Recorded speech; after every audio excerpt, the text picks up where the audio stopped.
இந்த வீடியோ எந்த loan app, bank அல்லது ஃபினான்ஷியல் சர்வீஸையும் ப்ரமோஷன் செய்யவில்லை. இது கல்வி மற்றும் பொது தகவல் நோக்கத்திற்காக மட்டும். இந்த 2 நாட்கள்ல நீங்க லோன் அப்ளை பண்றதுக்கு முன்னாடி, அதாவது குறிப்பாக இந்த 2 நாட்கள்ல நீங்க லோன் அப்ளை பண்றதுக்கு முன்னாடி இந்த ஒரு விஷயத்தை தெரிஞ்சுக்கணும். ஸோ இதுல என்னுடைய தனிப்பட்ட அனுபவம் அப்படின்றதும் இருக்கு. முதல்ல என்னுடைய தனிப்பட்ட அனுபவத்தை சொல்றேன். அதுக்கப்புறம் ஏன் இந்த 2 நாட்களை நம்ம கொஞ்சம் கூடுதலா நம்ம அக்கறை கொண்டு இருக்கணும் அப்படின்றதையும் இதுலயே நான் தெளிவா சொல்லிடுறேன். ஸோ இதுல இன்னொரு முக்கியமான விஷயம் என்னன்னா, ஒருத்தருக்கு ஒரு லோன் அப்ளை ஆகுது, ரிஜெக்ட் ஆகுதுன்னா அது அவங்களுடைய கிரெடிட் ப்ரொஃபைலு, ஸோ அந்த ஒரு நிறுவனம் இதெல்லாம் பொறுத்து மாறும். இதெல்லாம் பண்ணிட்டா கிடைச்சிரும் அப்படின்றது கிடையாது. வாய்ப்புகள் வேணா மேபி இருக்கலாம். ஸோ இதெல்லாம் பண்றதுனால நமக்கு லோன் ரிஜெக்ட் ஆயிடுமா அப்படின்னு கேட்டீங்கன்னா, ஸோ அதுக்கும் வாய்ப்புகள் அப்படின்றது இருக்கலாம். ஸோ இது எல்லாமே என்னுடைய அனுபவ அடிப்படையில் தான் உங்ககிட்ட பகிர்ந்துக்கிறேன். ரொம்ப சிம்பிள் தான். வீடியோ ஸ்கிப் பண்ணாமல் கடைசி வரைக்கும் பாருங்க. நீங்க நம்ம சேனலுக்கு புதுசாக வந்திருக்கிறீங்கன்னா, ஸோ நான் இன்னொரு அப்டேட்டிங் அப்படின்றது கொண்டு வந்திருக்கிறேன். அதாவது என்ன அப்டேட்டிங்னா, ஸோ நம்ம நிறைய அப்ளிகேஷன் ரிவ்யூ பண்ணுறோம். அந்த அப்ளிகேஷன் ரிவ்யூவில் ஒரு சிலர் இந்த அப்ளிகேஷனில் இன்னும் நிறைய சொல்லுங்கன்னு சொல்கிறாங்க. நான் ஜென்ரல் ரிவ்யூ அப்படின்றது யூடியூப்ல கொடுத்துட்றேன். அடுத்தது அந்த வீடியோ போஸ்ட் பண்ண அடுத்த நிமிஷமே நான் என்ன பண்ண போகிறேன்னா, நான் நம்மளுடைய Instagram channel, Telegram channel, WhatsApp சேனலில் ஸோ அந்த அப்ளிகேஷனை பற்றின மற்ற ஒரு டீட்டெயில் அப்படின்றதையும் சொல்கிறேன். ஸோ யூடியூப்ல என்ன மாதிரி விஷயங்களை பகிர்ந்துக்கணுமோ அது எல்லாத்தையுமே நாங்கள் பகிர்ந்துக்கிறேன் கட்டாயமாக. ஸோ யூடியூப் பாலிசியின் படி ஓகே. அதாவது இங்கே முக்கியமாக நிறைய பேரில் நான் பண்ண தப்பு பார்த்துடலாம். ஏன்னா ஒரு சில இந்த மாதிரி வல்லுநர்கள்லாம் இருக்கிறாங்க பார்த்தீங்களா, நிதி நிறுவனம், நிதி ஆலோசகர்லாம் இருக்கிறாங்க பார்த்தீங்கன்னா, அவங்களாம் என்ன சொல்கிறாங்கன்னா, நிறைய பேர் ஒரு எமோஷனில் முடிவெடுக்கிறாங்க. அதுலேயும் குறிப்பாக இந்த குறிப்பிட்ட 2 நாட்களில் மட்டும் அப்படின்ற மாதிரி சொல்கிறாங்க. நானும் அதே தான். ஏன்னா அவங்க சொல்லும் பொழுது நான் யோசிச்சேன், லோன் எடுக்கிறதுல என்ன எமோஷன், அவன் அர்ஜென்ட்டுக்கு அவசரத்துக்கு எடுக்கிறான், இதுல என்ன எமோஷன் அப்படின்ற மாதிரி யோசிச்சுட்டு இருந்தேன். அதுக்கப்புறமேட்டுக்கு உள்ள போனதுக்கு அப்புறம் நம்ம அனுபவிச்சதுக்கு அப்புறமேட்டுக்கு தான் தெரியுது, அடப்பாவி ஆமா இல்ல அப்படின்ற மாதிரி தோணும். ஸோ எனக்கு ஆல்ரெடி நான் அடிக்கடி சொல்லியிருக்கேன், இங்க பாருங்க, நான் இந்த லேசி அப்ளிகேஷன்ல லோன் எடுத்திருந்தேன், இதுல எனக்கு 21 நாள் இழுக்கு அடிச்சு விட்டாங்க, 20 நாளைக்கு மேல இழுக்கு அடிச்சு விட்டாங்க அப்படின்ற மாதிரி நான் அடிக்கடி சொல்லியிருக்கேன். ஸோ அது ஏன் சொல்லியிருக்கேன்னா, நான் அதில் லோன் அப்ளை பண்ணேன். அந்த லோன் அப்ளை பண்ணி எனக்கு எலிஜிபிலிட்டி அப்படின்றது வந்துடுச்சு. எலிஜிபிலிட்டி வந்ததுக்கு அப்புறம் பார்த்தீங்கன்னா, என்னுடைய அக்கௌண்ட்டுக்கு ₹1 அனுப்புகிறாங்க. என்னுடைய அக்கௌண்ட் செக் பண்ணுறாங்க. ஓகே, இந்த அக்கௌண்ட் கரெக்டாக இருக்கா அப்படின்ற மாதிரி செக் பண்ணுறாங்க.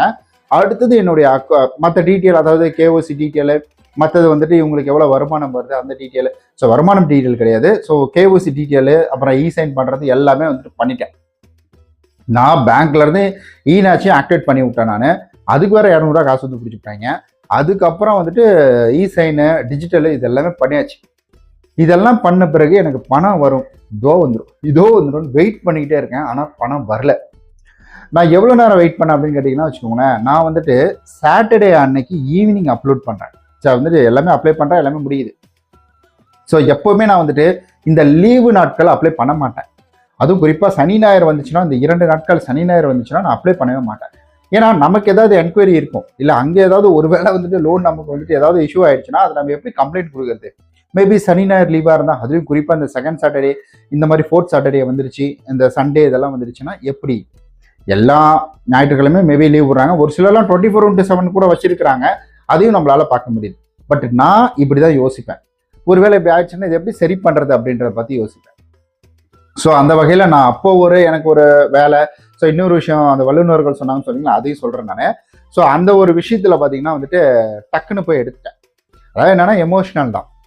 எமோஷனல் அப்படின்றத பற்றியில் என்ன சொல்லணும்னா, வீட்டில் ஒரு நீடட் இருந்துச்சுங்க, காசு நீடட் இருந்தது.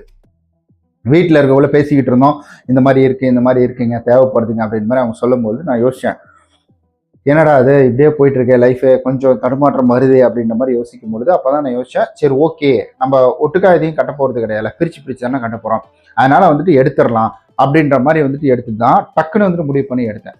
இது ரொம்ப நாளுக்கு முன்னாடியே அவங்க என்கிட்ட கேட்டுக்கிட்டு இருந்தாங்க, இந்த மாதிரி இப்படி இருக்குங்க, இந்த இதுக்கு தேவை அப்படின்ற மாதிரி கேட்டுட்டு இருந்தாங்க. வேலையில் இருப்பேன். அப்போ ஓ அப்படியேம்மா, சரி பார்த்துக்கலாமா. அப்புறம் வண்டியில் வரக்குள்ள யோசிப்பேன் நான், இது எடுத்துட்டா கொஞ்சம் ஏதாவது இழுக்கு அடிக்குமோ, நம்ம அலைய விட்டுருமோ அப்படின்ற மாதிரிலாம் யோசிப்பேன். அப்படி யோசிச்சு எல்லாம் பார்த்துட்டு தான் அதை நான் எடுக்கவே இல்லை. பட் இந்த சாட்டர்டே நைட்டு பேசிட்டு இருக்கும்பொழுது, ஈவினிங் பேசிட்டு இருக்கும்பொழுது அவங்க சொன்ன உடனே டக்குன்னு போய்ட்டு அப்ளை பண்ணி விட்டுறாங்க. அப்ளை பண்ணி விட்டு அது எனக்கு எல்லாம் ஆகி அக்கௌண்ட்டு கடைசியில் வந்து பணம் அக்கௌண்ட்டுக்கு வரல. நானும் கஸ்டமர் கால் பண்ணுறேன். அப்போ கால் பண்ண எந்த ரெஸ்பான்ஸும் இல்லை. அதுக்கப்புறம் வந்து அடுத்த நாளும் வந்துட்டு இது சனிக்கிழமை ஞாயிற்றுக்கிழமை கால் பண்ண எடுக்கல. அதுக்கு அடுத்த நாள் திங்கக்கிழமை வந்து மறந்து போயிட்டேன் நான். ஏன்னா பணம் அக்கௌண்ட்டுக்கு வந்ததுதான் ஞாபகம் இருக்கும். ஸோ இது அப்படியே மறந்துட்டேன் நான். அது ஆனால் இருக்கு, இப்போ பண்ணலாம் அப்போ பண்ணலாம் அப்படின்னு சொல்லி மறந்து போயிட்டேன் நான். அப்படியே ஒரு 4-5 நாள் விட்டுட்டேன். அப்புறம் அதுக்கப்புறம் ஞாபகம் வந்து ஐயோ நமக்கு இன்னும் காசே வரலையே அப்படின்னு சொல்லிட்டு தான் அவங்களுக்கு கால் பண்ணி மறுபடியும் தொடர்ந்து ஒரு 2-3 கால் பண்ணேன். அப்புறம் ரீச் ஆயிடுச்சு. அதுக்கப்புறம் தொடர்ந்து வந்துட்டு இந்த நார்மல் டேஸில் கால் பண்ணும்பொழுது எனக்கு ரீச் ஆயிடுச்சு.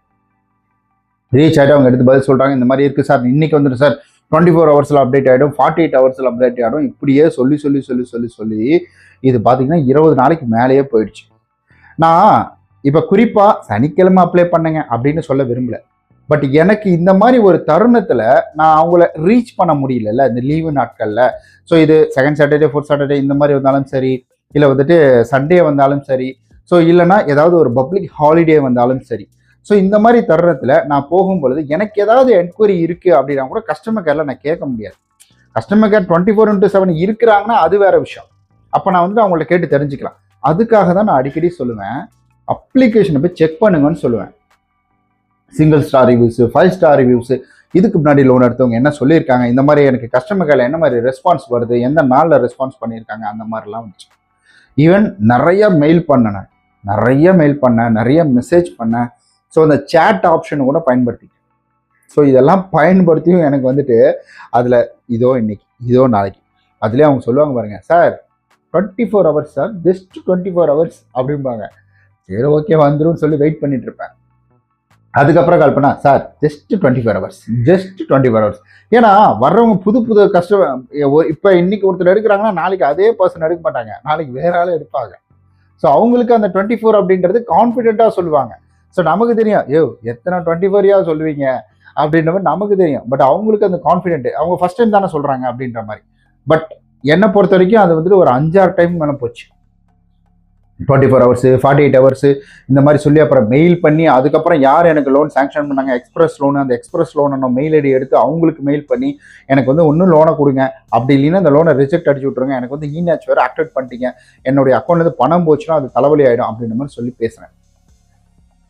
ஃபைனலி ஸோ அவங்க என்ன செய்கிறாங்கன்னா வந்துட்டு இந்த லோன் அப்படின்றத க்ளோஸ் பண்ணிடுறாங்க. சார் ஓகே சார் உங்களுக்கு லோன் க்ளோஸ் பண்ணுறாங்க. இப்போ வரைக்கும் ஆச்சு, அது ஒரு 5-6 மாதம், 1 வருஷம் கிட்ட இருக்கும். இப்போ வரைக்கும் எனக்கு லோன் அப்ரூவ்லாம் கிடைக்கல. இது நான் கேள்வி கேட்டதுனாலயா, மெயில் அனுப்புனதுனாலயா, இல்லை வந்துட்டு அவங்களுடைய எலிஜிபிலிட்டிக்கு நான் வரலையா, இல்லை வந்துட்டு என்ன ரீசன் அப்படின்ட்டு எனக்கு தெரியல. பட் ஆனால் மற்ற இதில் நான் அப்ளை பண்ண மாதிரி ரிங்கில் அப்ளை பண்ண எனக்கு அதில் வந்துட்டு கிடச்சிது. இது எப்போவுமே நீங்கள் மனசில் வச்சுக்கணும். ஒரு லோன் எலிஜிபிலிட்டி அப்படின்றது அவங்க வந்துட்டு ஸோ ஒவ்வொரு ப்ரொஃபைலையும் செக் பண்ணுவாங்க. இண்டிவிஜுவல் செக்கிங் அப்படின்றது நடக்கும். அந்த இண்டிவிஜுவல் செக்கிங்கில் தான் முடிவு பண்ணுவாங்க. நீங்கள் சொல்லலாம் நான் இந்த டாக்குமெண்ட் வச்சுருக்கேன், அந்த டாக்குமெண்ட் வச்சுருக்கேன், அவங்க கேட்குறது எல்லாமே வச்சுருக்கேன் அப்படின்னாலும் இந்த இடத்துல அவங்க செக் பண்ணிவிட்டு ஃபைனல் பண்ணுறது தான் ஃபைனல். ஸோ இங்கே நான் 1000 சொல்லலாம், இல்லை வேற ஒருத்தவங்க வீடியோ போட்டு 1000 சொல்லலாம், அதெல்லாம் எல்லாருக்குமே நடக்குமான்னு கேட்டிங்கன்னா சான்சஸ் ரொம்ப கம்மி. நடக்காதுன்னு சொல்ல மாட்டேன், சான்சஸ் ரொம்ப கம்மி.